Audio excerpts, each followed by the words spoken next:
మంచి సినిమాలు రాంగ్ టైంలో వచ్చి బోల్తా పడ్డా కానీ ఇప్పుడు ఆడియన్స్ పెరుగుతున్న సినిమాలేంటో చూద్దాం. 'అంజీ' మన ఇండియన్ సినిమాలో ఆ లెవెల్ సీజీఐతో వచ్చిన మూవీ 'అంజీ'. అప్పుడేమో మూవీ ఫ్లాప్ చేసి ఇప్పుడు కల్ట్ క్లాసిక్ సినిమా అంటున్నారు. నెక్స్ట్ 'కలేజా'. త్రివిక్రమ్ రైటింగ్ చాలా లోతుగా ఉంటాయి. ఈయన సినిమాలు చాలా విశ్లేషణాత్మకంగా ఉంటాయి.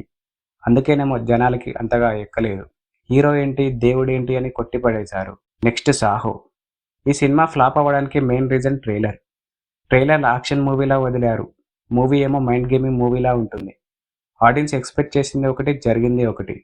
అందుకే పెద్దగా ఎక్కలేదు. Next 'orange'. అసలు ఈ సినిమా ఇప్పుడు రావాల్సిన సినిమా. మన ఫ్యూచర్లో లవ్ ఎలా ఉండబోతుందా అని గెస్ చేసి 2010లోనే చాలా అద్భుతంగా తీశారు బొమ్మరిల్లు భాస్కర్ గారు. కానీ హీరో క్యారెక్టర్ పిచ్చడులా ఉందని ఫ్లాప్ చేసేశారు. కానీ ప్రజెంట్ మాత్రం ఇదే ట్రెండ్ నడుస్తుంది. ఇందులో సాంగ్స్ కూడా చాలా బాగుంటాయి.